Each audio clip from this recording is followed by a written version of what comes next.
On the 19th of August, 1812, in the gray swell of the North Atlantic, a British frigate called the Guerriere fired a full broadside into an American ship at close range, and the American sailors watched something happen that none of them had ever seen.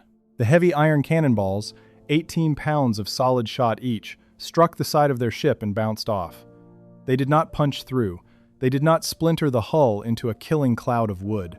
They hit that dark oak wall and rebounded into the sea, and one of the American gunners, half in disbelief, is said to have shouted, "Huzzah! Her sides are made of iron." They were not iron. They were wood.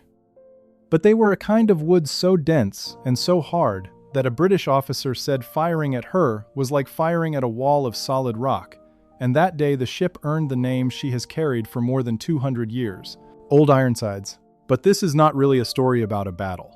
It is a story about the wood, and about the men who cut it, because the sides that turned those cannonballs were not made in Boston. They were made in the heat and the fever swamps of the Georgia Sea Islands out of a tree called the live oak, by men whose names, most of them, no one bothered to write down.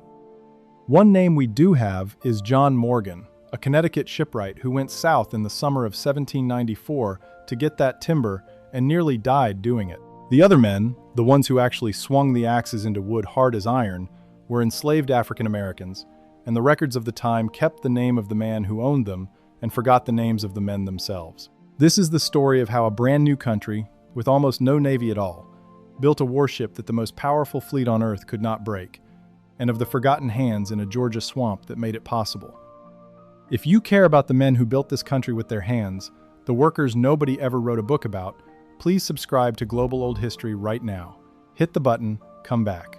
Because the men in this story, the ones who mattered most, are exactly the ones history tried hardest to forget. To understand why this ship had to be so strong, you have to understand how weak the country was that built her. In the 1790s, the United States was barely a country at all. It had won its independence, but it had almost no navy, a handful of ships, and out on the oceans that left American merchant vessels defenseless.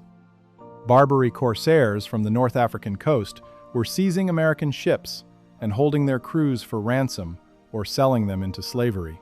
And behind that immediate insult loomed the two great naval powers of the age, Britain and France, either of which could sweep American shipping from the sea whenever it pleased. So in 1794, the young Congress did something it could barely afford. It passed the Naval Act, and it authorized the building of 6 frigates, and it set aside a little over $300,000 to do it, which in that era was an enormous sum for a nation deep in debt. 6 ships. That was the entire gamble. 6 ships were supposed to give a bankrupt young republic a voice on oceans ruled by fleets of hundreds. And everyone involved understood that if these 6 ships were going to matter at all, they could not be ordinary frigates. An ordinary American frigate would simply be caught and destroyed by a bigger British ship of the line, or would lose to an equal British frigate manned by the finest sailors in the world. The math did not work. 6 against hundreds is not a navy. So the men who designed these ships made a decision that changed everything.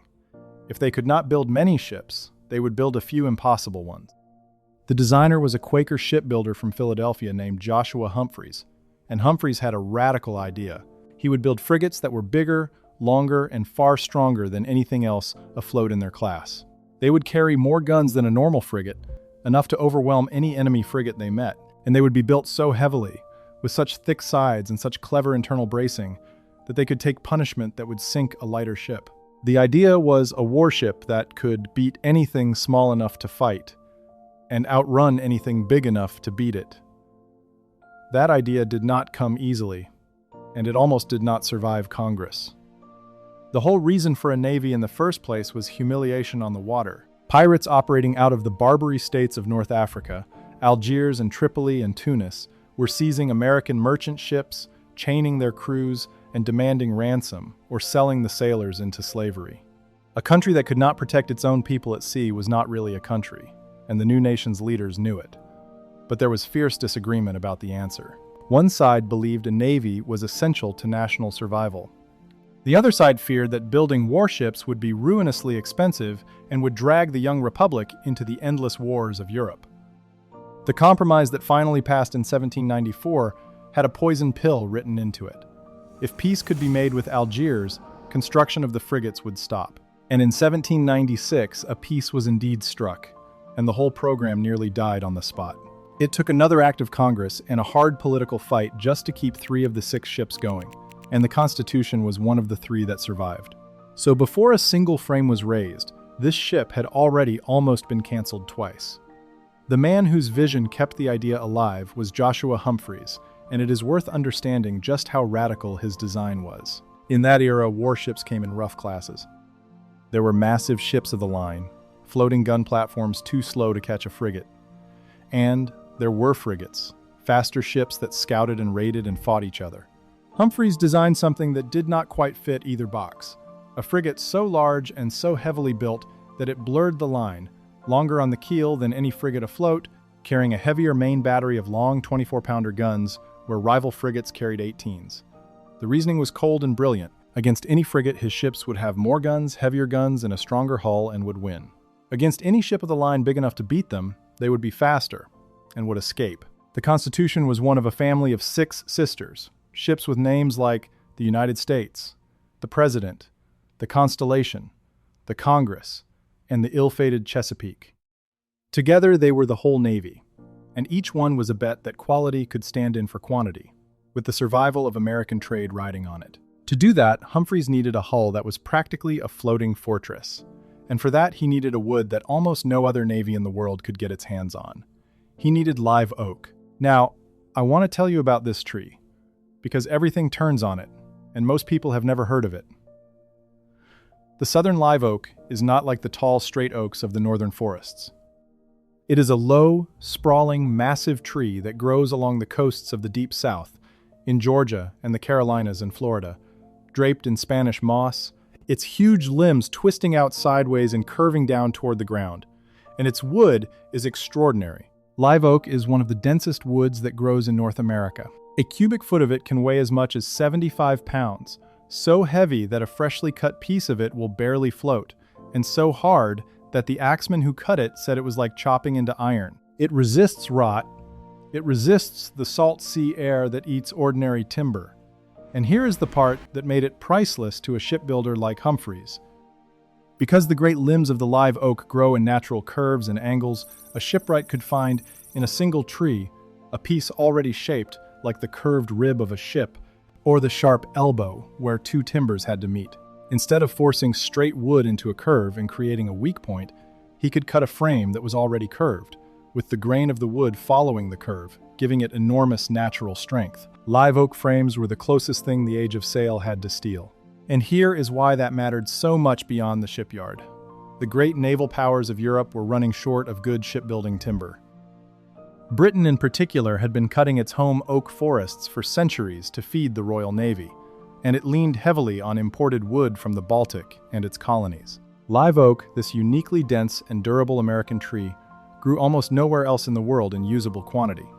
It was, in effect, a strategic resource the United States held, and its rivals did not. A hull framed in live oak would outlast one framed in ordinary European oak by decades and would shrug off punishment that would open a lighter ship to the sea. But that advantage had to be paid for in human suffering, because the wood was almost impossible to handle. Live oak was so heavy that a green log would barely float, which made it a nightmare to drag out of the swamps and load aboard ship. It was so hard that it dulled and shattered the axes of the men cutting it. And it grew, inconveniently for everyone, in exactly the most disease-ridden corner of the young country. The Navy would spend years and lives learning that owning the best shipbuilding timber in the world meant very little if you could not keep men alive long enough to cut it. Quick pause. If these stories matter to you, join the Boss tier for $4.99 a month. Loyalty badge, custom emoji, early access 24 hours before public, and members-only polls. Link in the description. Now back to it. But there was a catch, and the catch is the human heart of this whole story. Live oak grows only in the coastal South, and in the 1790s, that coast was a wild, hot, malarial frontier of swamps and sea islands. Getting the timber meant sending men into some of the most dangerous country in America to cut the hardest wood on the continent by hand, and hauling it out of the mud and shipping it up to the northern yards. The Navy chose a place called Gascoigne Bluff on St. Simon's Island, off the Georgia coast, where great stands of live oak grew.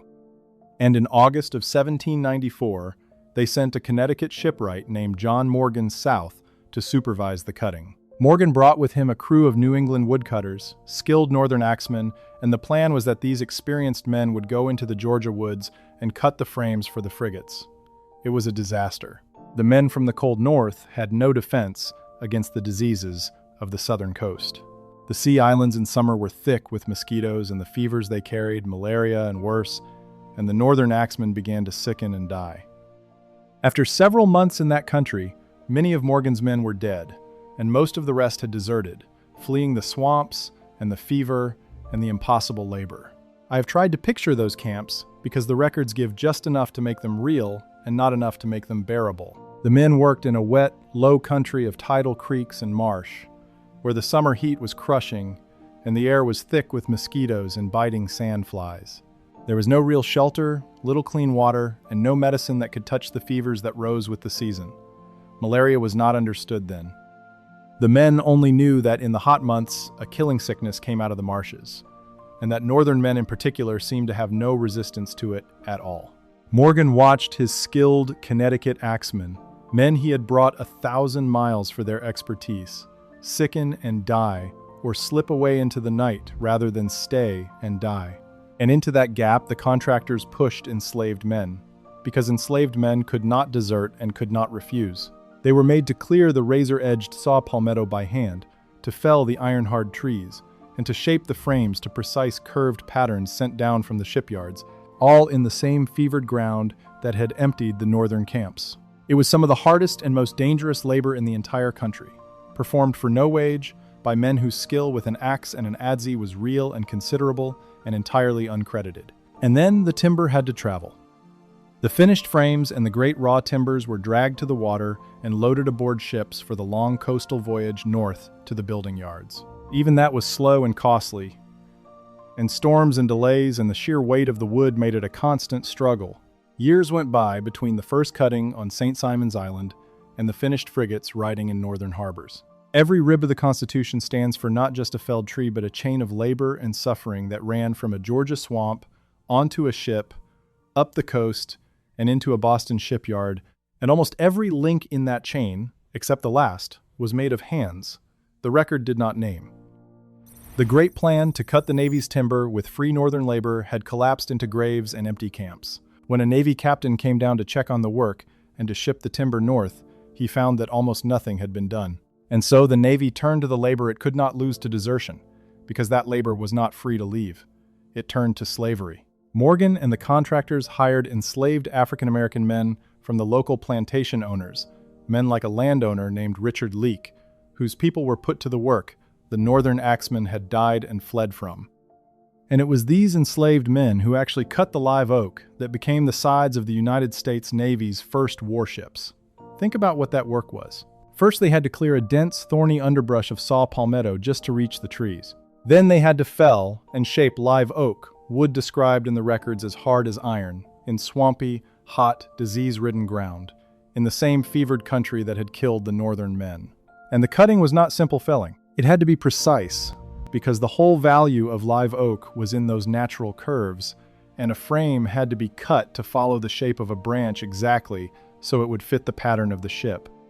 This was skilled, brutal, dangerous work, done under the worst conditions America had to offer, by men who were never paid, whose skill was stolen along with their labor, and whose names, almost without exception, were never written down. I keep coming back to that asymmetry in the record, because it is the whole thing in miniature. We know the name of Richard Leake, the man who owned the workers. We know the name of John Morgan, the man who supervised them. We do not know the names of the men who actually cut the iron-hard oak that saved American sailors' lives 30 years later. The ship became famous. The men who made her strong became invisible.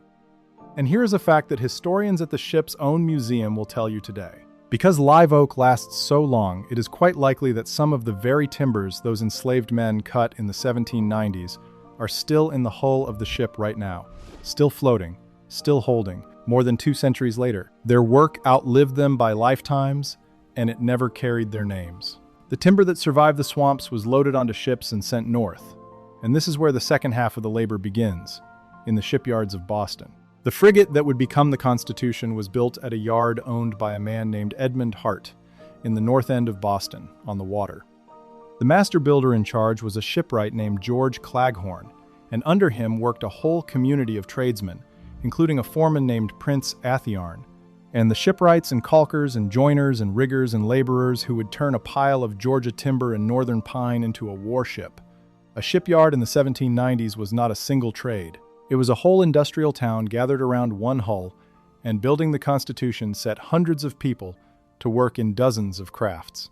There were the shipwrights, the master craftsmen, who read the designer's drafts and shaped and joined the great timbers into the skeleton and skin of the ship. There were the sawyers, who cut the timber to size, one man standing above and one down in a pit below, dragging a great saw up and down through the wood by hand. The man in the pit, half blind with falling sawdust.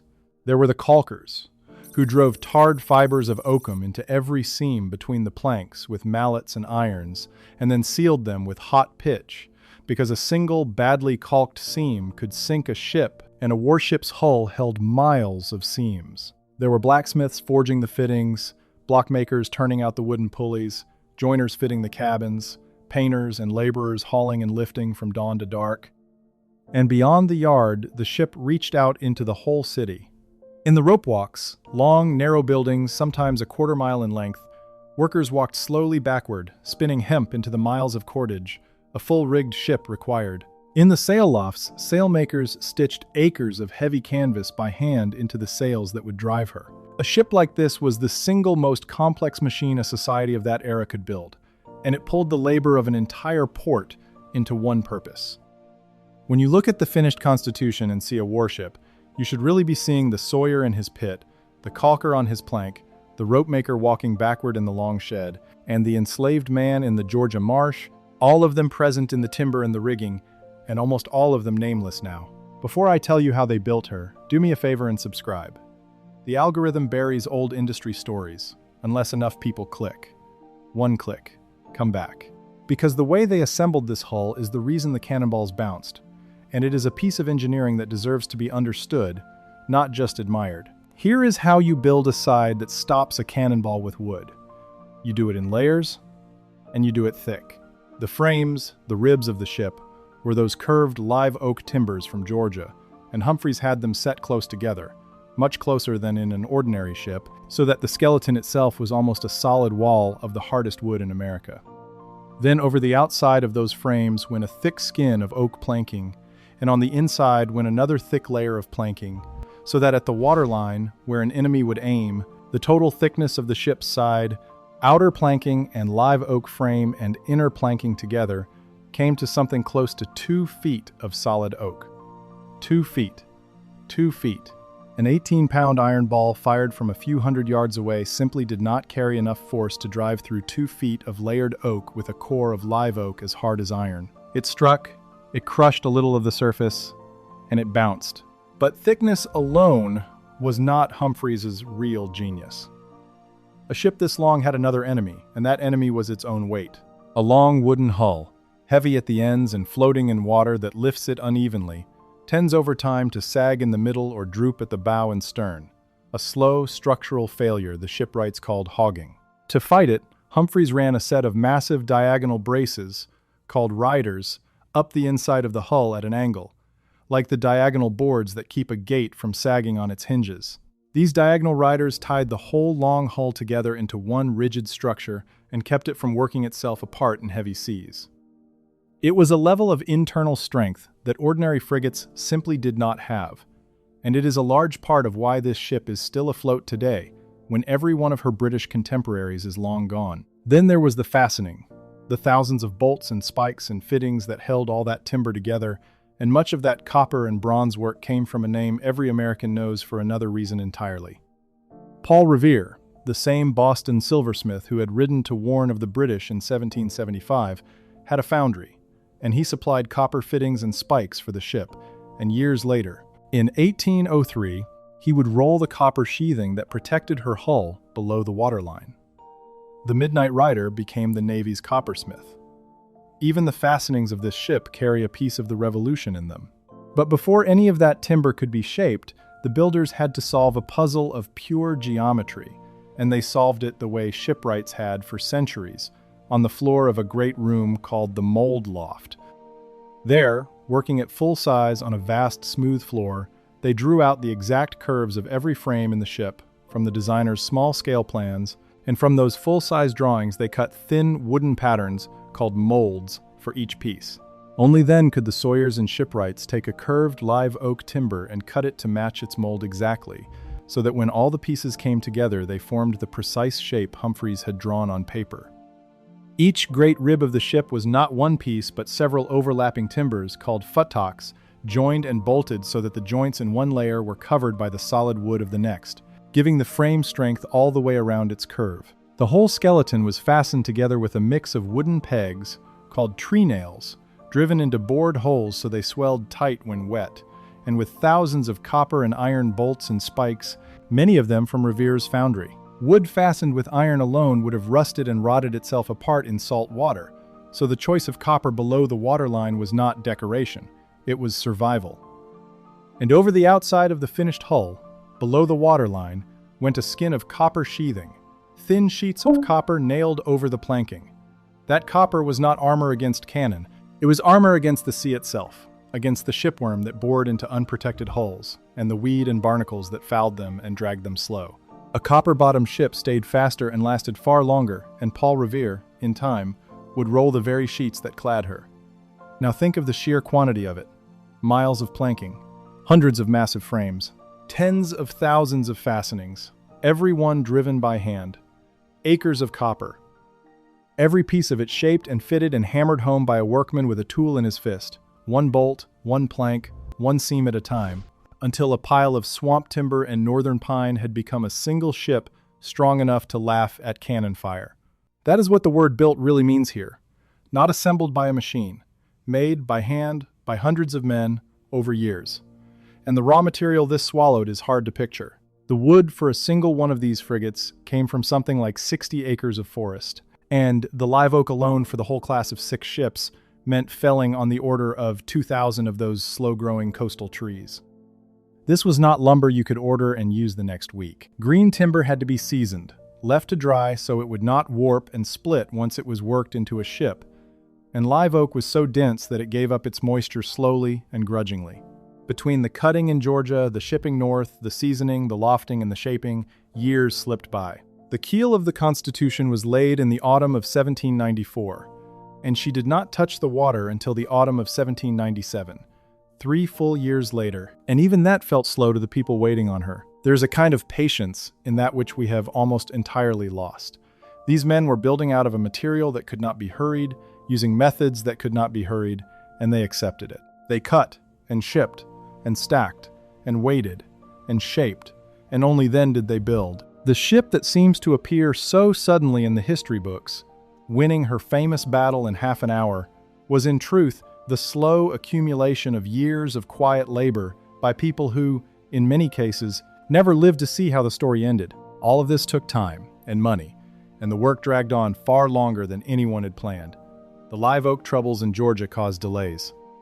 Politics caused delays, as a brief peace made some in Congress wonder whether the ships were needed at all.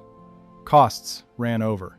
But slowly, on the ways at Hart's Yard, the shape of something unprecedented rose over the Boston waterfront, a frigate longer and heavier than any other in her class in the world. One quick note. I turned the full story into a book, everything the records gave me. If you want it, the link is in the description. And then came the day she was supposed to touch the water, and the ship refused to go. On the 20th of September, 1797, with a crowd gathered to watch, they knocked away the supports to let her slide down the launching ways into the harbor, and she moved about 27 feet and stopped. The ways had settled under her enormous weight. 2 days later, they tried again, and she slid another 31 feet and stopped again. The heaviest frigate anyone had ever built was too heavy for her own launch. It took weeks of work, rebuilding the ways to a steeper and stronger slope before they could try a third time. That second failure was a public humiliation. Launches were great civic events in those days, with crowds lining the shore, dignitaries in attendance, and the whole city watching the new warship take the water.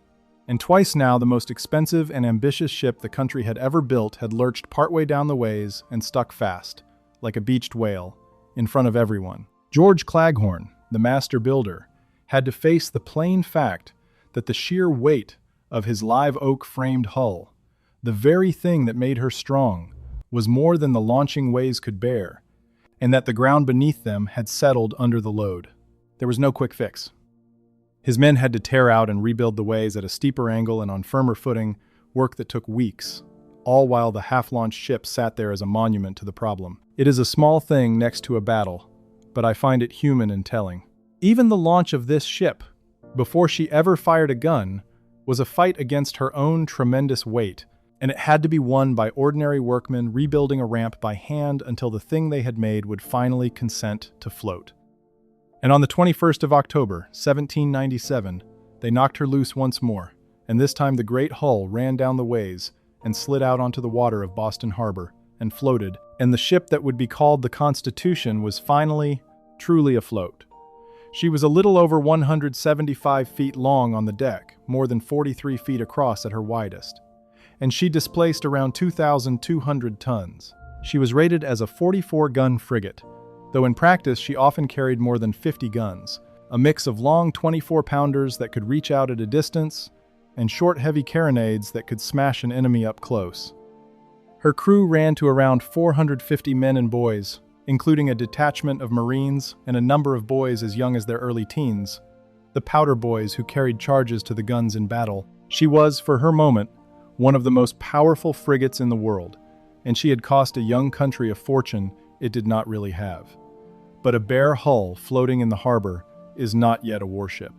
What came next was months more of labor to turn her into something that could fight. Great masts had to be stepped, the tallest rising well over 100 feet above the deck, each one a carefully shaped tree in its own right.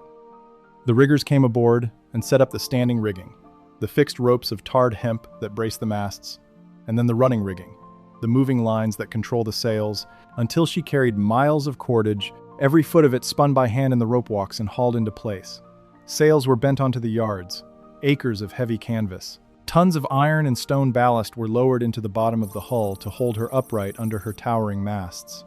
The guns came aboard, each long 24-pounder weighing thousands of pounds, wrestled into place with block and tackle and muscle. Powder and shot and water and salt provisions were struck down into the hold.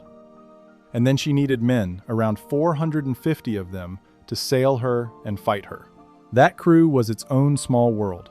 From the officers down through the skilled, able seamen, the ordinary sailors, the Marines who would fight from the decks and the tops, and the boys, some barely into their teens, who would carry gunpowder from the magazine to the guns in the heat of battle.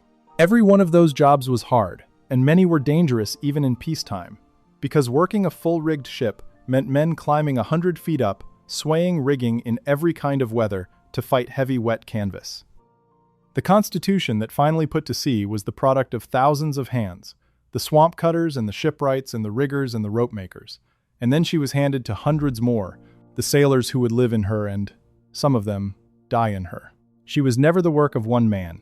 She was the work of a whole country's worth of labor, most of it anonymous, poured into a single hull.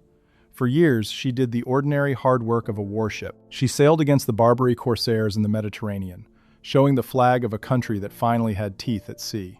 But the moment that would make her immortal came in the summer of 1812, when the United States, in a decision many thought was madness, went to war with Great Britain, the greatest naval power on earth, a nation with hundreds of warships to America's handful. The British were contemptuous. They called the American frigates a few fur-built ships with bits of striped bunting, and they fully expected to sweep them from the sea. And they very nearly caught the Constitution right at the start. In July of 1812, off the American coast, she was spotted by a British squadron, several warships, and the wind died to almost nothing, leaving all of them nearly motionless on a glassy sea. What followed was one of the most extraordinary feats of seamanship in the age of sail, and it was done entirely by muscle. Her captain, Isaac Hull, ordered his men to lower the ship's boats, row small anchors far out ahead of the ship, drop them, and then have the crew haul on the anchor cables to drag the enormous frigate forward, foot by foot, across the flat water. It is called kedging. For something like 2 days and 2 nights, in the July heat, the crew of the Constitution rode anchors ahead and hauled their ship along by main strength, gaining slowly on the pursuing British, who were trying the same desperate trick, until at last a breeze came up and she pulled away and escaped.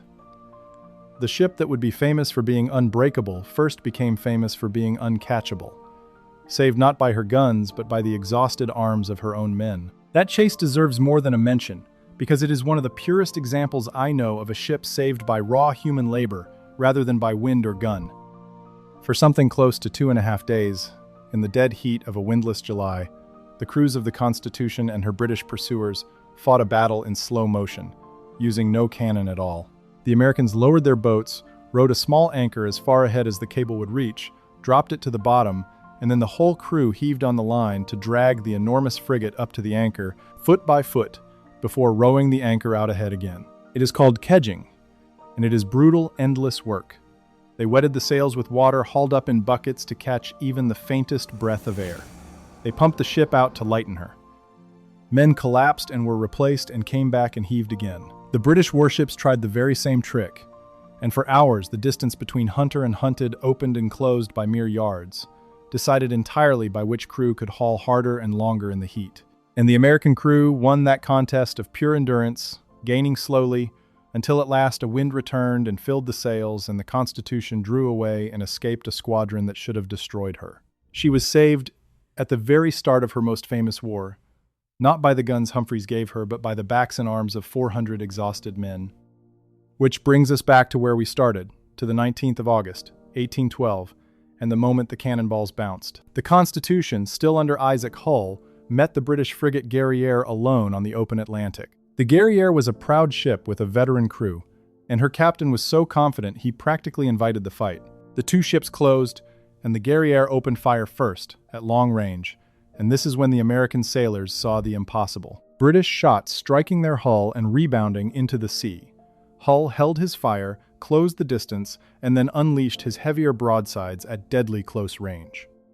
In about 30 minutes of savage fighting, the Constitution shot the masts clean out of the Guerrière, one after another, until the British ship was a dismasted, rolling wreck, unable to steer or fight, and she struck her colors and surrendered. Let me slow down on those 30 minutes, because they are the reason the ship is remembered. The two frigates came together in the late afternoon on a heavy sea.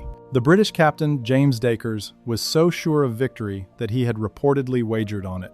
The Guerrière opened fire at long range, and Isaac Hull, the American captain, held his own fire and kept closing, absorbing broadside after broadside, waiting.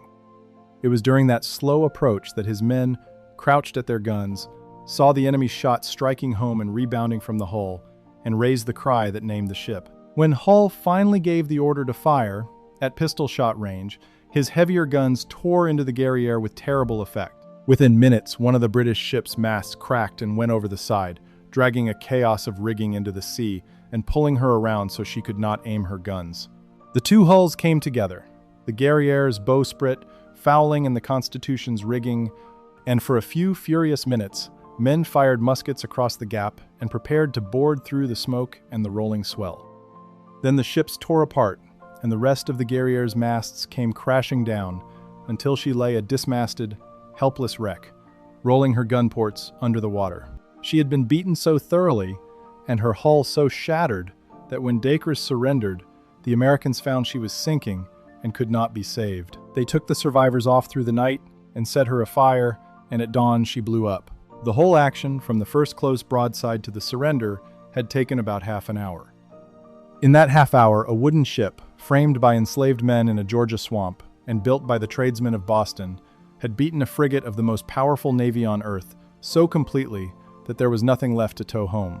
The cost tells the whole story of the two ships. On the Guerrière, 13 men were dead and more than 60 were wounded, and the ship herself was so shattered that the Americans could not even save her as a prize. They took off the survivors and blew her up. On the Constitution, 7 men had been killed and 7 wounded, and her hull was so little damaged that she sailed home in triumph. A wooden ship had just defeated a frigate of the Royal Navy in single combat, decisively, and the shock of it went around the world. It is hard now to feel how much that single victory meant, so let me set the scene around it. The War of 1812 was, for the United States, going badly almost everywhere else. On land, American armies were being beaten and whole forts were being surrendered, and the invasion of Canada had collapsed into humiliation. The British Navy was beginning to clamp down a blockade that would eventually strangle the country's trade. Into all that gloom came the news of the Constitution and the Guerrière, and it landed like a single light in a dark room. Here, at least, was a victory, and not just any victory, but an American ship beating a ship of the Royal Navy in a fair fight, 1 against 1. The very thing everyone had been told was impossible. The Royal Navy had not lost a frigate duel like that in living memory. The British press, which had sneered at the Americans as a handful of fur-built frigates crewed by amateurs, was stunned and then furious. The American public, starved for good news, seized on the victory and would not let it go. And then, over the following months, the other American frigates began to win their own duels, and the Constitution herself won again, and what had looked like a fluke began to look like a pattern, a proof that the strange, oversized frigates a bankrupt Congress had almost canceled twice were the finest ships of their kind in the world. A country that had been humiliated at sea by pirates only 20 years before had built, out of swamp oak and stubbornness, warships the masters of the ocean could not beat. That is part of what those 7 dead men on the Constitution's deck bought, and it is a large part of why the country would refuse years later to let her be broken up for scrap. The British public could not believe it. The American public was electrified, and the ship had a new name that the sailors themselves had given her in the heat of it. Her sides are made of iron, old Ironsides. I have stood on her deck because, unlike almost every other wooden warship of her age, she is still here. The Constitution is still afloat today. In the water at Charlestown, in Boston, the oldest commissioned warship in the world still afloat, and you can walk her decks and put your hand on her rail. That she survived at all is its own small miracle, because by 1830 the Navy considered her old and worn out, and there was talk of breaking her up for scrap. What saved her was not an admiral, it was a poem. A young writer named Oliver Wendell Holmes, hearing that they meant to destroy her, wrote a furious, grieving poem called Old Ironsides, and it was printed in the newspapers and it swept the country, and the public outcry was so great that the Navy backed down and the ship was saved. Aye, tear her tattered ensign down, the poem begins, and long has it waved on high. The people would not let her go, and Guerrière was not the end of it. Later in that same war, the Constitution fought again and won again, taking the British frigate Java in a long and bloody duel off the coast of Brazil, and near the end of the war capturing 2 British warships, the Cyane and the Levant, in a single night action. Ship after ship, she proved that the first victory had been no fluke, that Humphreys had been right, that a few impossible frigates really could stand against a great fleet. By the time the guns fell silent, she was a national symbol, and that is exactly why the threat to scrap her in 1830 struck such a nerve, and why one young man's poem could move a whole country to save her. She has been rebuilt and repaired many times over the centuries since, so that today she is a patchwork of old wood and new, the way any living wooden ship must be. But down in her structure, timbers still remain from the earliest years, and that is where the story closes back on itself. The museum that cares for her now does not hide the hardest part of her history. It says plainly that the live oak which made her sides strong was cut by enslaved people, and that some of that very wood is almost certainly still in the ship. So the oldest commissioned warship afloat in the world, a beloved symbol of American liberty, floats in part on timber, cut by men who had no liberty at all, and whose names were never written down. Both of those things are true at once, and the ship is more honest and more moving when you hold them together. When I walk her deck now, I think about the layers of hands in that dark oak beneath my feet, the enslaved men in the Georgia swamps who cut the iron-hard live oak and whose names were never written. John Morgan, who went south with a crew of free northern axemen and watched most of them die of fever or run. The shipwrights and caulkers in Edmund Hart's Boston Yard, men like the foreman Prince Athiarn, who fit those curved frames together into a wall that stopped cannon fire. The sailors who hauled her forward by anchor and rope across a windless sea to save her, and the 7 who died the day she earned her name. The ship is a monument, and we honor her, and we should. But a monument is only the top layer of something. Underneath this one, holding it up, quite literally forming the sides that turned the cannonballs, is the stolen labor of men in a fever swamp who never saw Boston, never saw the battle, and never had their names recorded. Their oak is still down there in the hull. When I put my hand on that old wood, I am touching their work. It is the one thing the sea and the cannon and 2 long centuries could not take back from them, after almost everything else had already been taken. And I try, at least, to remember that it was theirs. One more thing. If you want to be part of the inner circle on this channel, join Final Boss for $9.99 a month. Public shout-out in upcoming videos, members-only investigations, plus everything from boss tier. Link in description. See you in the next one.